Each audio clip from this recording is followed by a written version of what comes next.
This is Leisha Holmes, and I'm your host on the Recruiters Recruitment Podcast, brought to you by Hoxo Media. I'm absolutely honoured and thrilled to welcome to our channel today Neil Clough, who is the owner and co-founder of This Is Prime. Welcome to our channel today, Neil. How are you?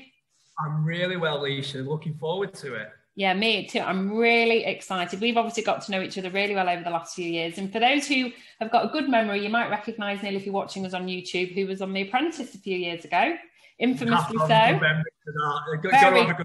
About 7 years ago. Still a claim to fame. So, yeah, we'll go with that. Yeah, no, definitely. And it's been lovely to get to know you over the years, and you've got an incredible business out there. And we really want to share with our audience today a topic that I know is particularly at the sort of heart of everything that you do as a business. So we're going to talk today about young talent and attracting young talent, because I think, as you know, I'm obviously a rec to rec and you work at the graduate market. I think it's really important that our listeners, who are leaders and aspiring leaders, understand what they can do to make their businesses attractive to the next generation. So first and foremost, let's sort of strip it back a little bit. Why should we be thinking about investing in young people? Why is that important as a strategy, first of all?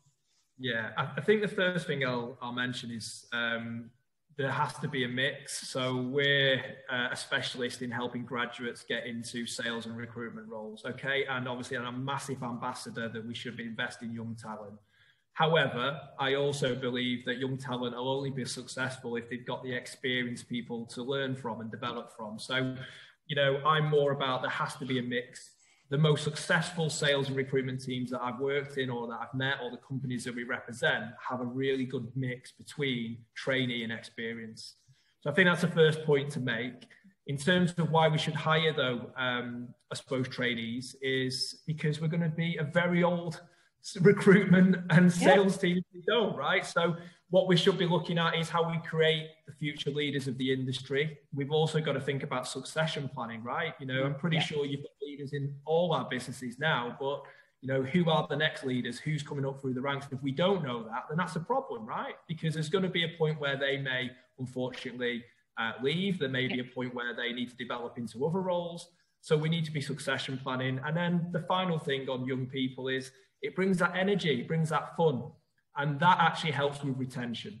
So it's proven that young people coming in helps with retention of the older generation as well as the younger generation because of that investment in people.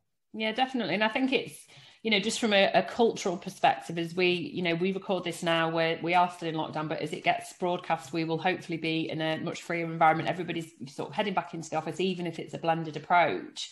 And the fact is that, you know, young people around us create energy. We can learn so much from them. You know, think about social media. We've just been talking off camera about Clubhouse, TikTok. These are the people that know what the latest platforms are. So there are so many benefits to sort of having that blended approach.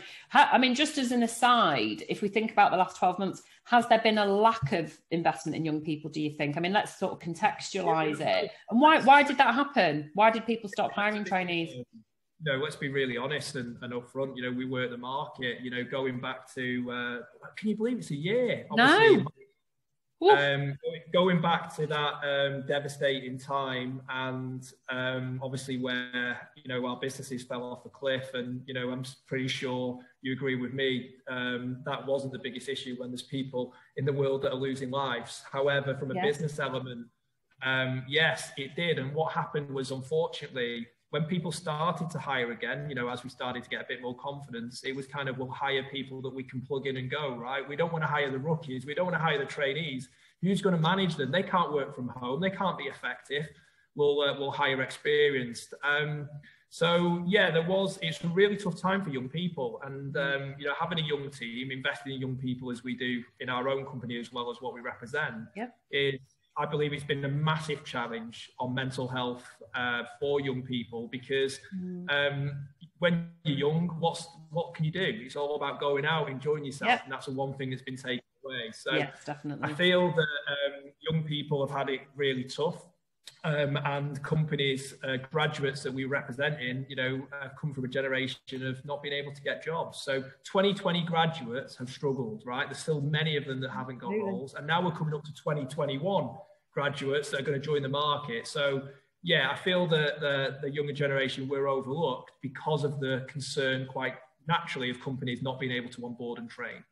Whereas actually their whole mindset is very much about, doing things through technology. So there's an assumption there, but I having experienced it myself, and, the economic tragedy that happened in March 2020, it can't be compared to the health tragedy, but I think it has had a massive impact on everybody's well-being. So that's why this podcast topic is so important to us, isn't it? Because we want to ensure that, we're being compassionate to what businesses have gone through and to what those individuals are going through. But we have almost an obligation, really, a responsibility as business owners and as more experienced people to ensure we are attracting the right sort of young people into the business, and ensuring that this kind of awful bottleneck now for them, this generation, is we do our best to give them the skills to allow them to find the right opportunity, the right career path for them. So I guess in terms of investing in young people and making sure that businesses are ready to do that, if we are still looking at a blended approach, what have you seen in terms of best practice for businesses to ensure that they do still feel connected and that they're getting the right training and support? Yeah, I think it's important. I mean, firstly, being a business owner, I appreciate both sides to this. Of course you do. Investing in young people where you work in remote, there's a massive element of trust, and there isn't the skill set. So how are we going to train them? Yeah. And the flip side of that, we need to give young people a chance, right? So it is a catch-22. However, I think the businesses that have embraced that we're not going to stop investing in young people will be the businesses that come out of this far better than the businesses that stopped. Yeah. And the one point I just want to make on that as well is hiring young people shouldn't be about cost. And that's the one thing that would really annoys me when it's, okay, we can get cheap resource, but, let's hire free for the price of what we get one experience and hope that one works. No. No. I'm so glad you've said that. Oh. They're the businesses that are going to struggle, because if you want to create those future leaders, we've got to embrace that there's got to be a bit of patience through their training development. We've got to give people the time to get that ROI. And businesses that do and embrace that are, I believe, the businesses that will be, ultra successful when we come through what has been one of the most challenging times, I've certainly ever worked within. Yeah, me too. Absolutely. So, okay, we're thinking about, positive messages here. So companies are absolutely open and receptive now to bringing through succession plans with hiring young talent. But the most important thing is, once you've got those people through the door, you've just given the scenario there that makes me shiver, which is, we'll just get 3 in. If 2 don't work out, then, it's kind of ROI. But how do companies ensure that they are retaining the young people, but actually all their key people as well? We don't want to sort of have people shoving out the other end. So how do we retain the talent? Because that's the critical thing for any business leader right now.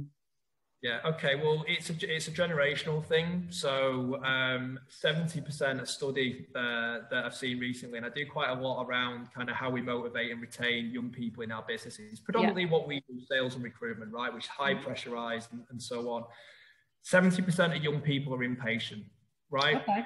So, and that comes from, let's be honest, ASOS delivery comes the next day. If I'm in my office in Prime, the ASOS guy comes 3 or 4 times a day. I'm like, surely he could have just come once, right? Amazon, get the same day. Someone lost earphones the other day. They came the same afternoon, right? I'm thinking, this is incredible. So we're in that era where we can get anything we want, anytime we want, and we don't have to be patient. Now, so we've got to embrace that. As leaders now, we have to embrace that. You can't change the way technology has changed, okay? So you embrace it or you get left behind. That's the honest side of it. Good. So 2 things that motivate young salespeople and recruiters is no different to what motivated them 10, 20 years ago. It's money and progression. The difference is they want it now. They're not willing to wait, okay? So the tip from a retention point of view is make it quicker, make it faster. So a couple of tips I can give to that: earning potential, commission schemes, young people, stay away from quarterly. Right. It's got to be monthly, if not weekly incentives to drive that impatience, to work with those things. Yeah. And then the bigger one, progression. We're not going to get into debate about what's more important, money or progression, because, I was always more progression, if I'm honest, than money. And I hear it has to be money. Well, I kind of debate that, but I do believe it has to be both. But with progression, businesses that are working really smart, and something that I suppose that we've embraced here at Prime, is do step change roles. So if you bring someone, let's use recruitment, come in as a resourcer, okay? It takes a year to get to a recruiter. It's too long.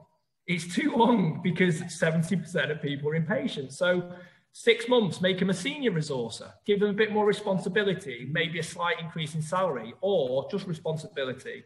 And then in a year's time, they become a recruiter. But it looks like that 2 promotions over the same period of time will keep that engagement, will work to the impatient side of what young people have. So for me, there's a couple of things I think we can do to embrace that impatience.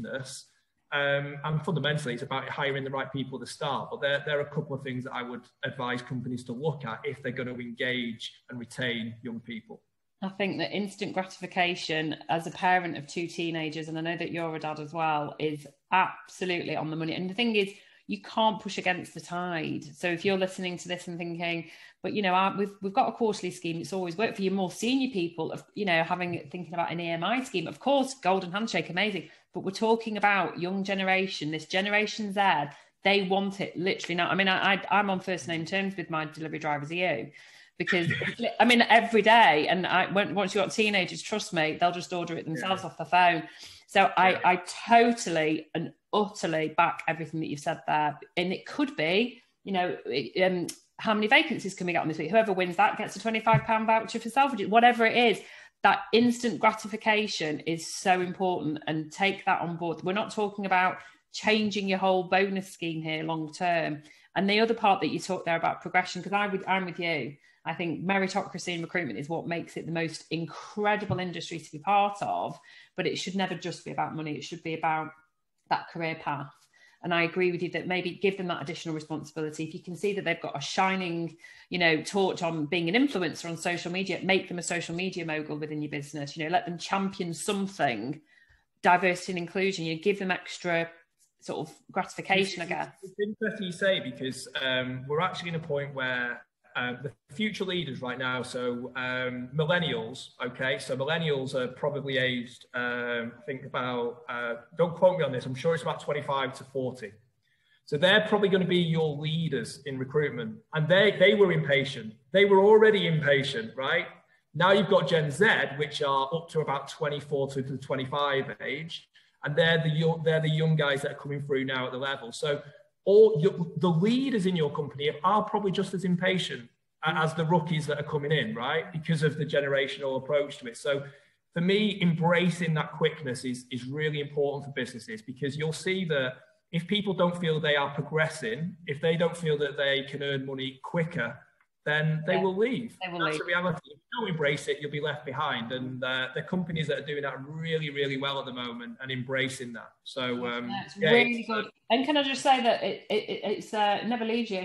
I'm nearly 47 and I'm still impatient as anything. And everything you're saying there, that's why we do the job. It's that buzz. It's that I think those genuinely people that get into recruitment probably are impatient anyway, because we do get in it for money and progression. We get in it so that we can progress at the pace we want to progress and make the money that we want to make. So surely there's actually a case to say most people, I'd say, in recruitment are going to be impatient.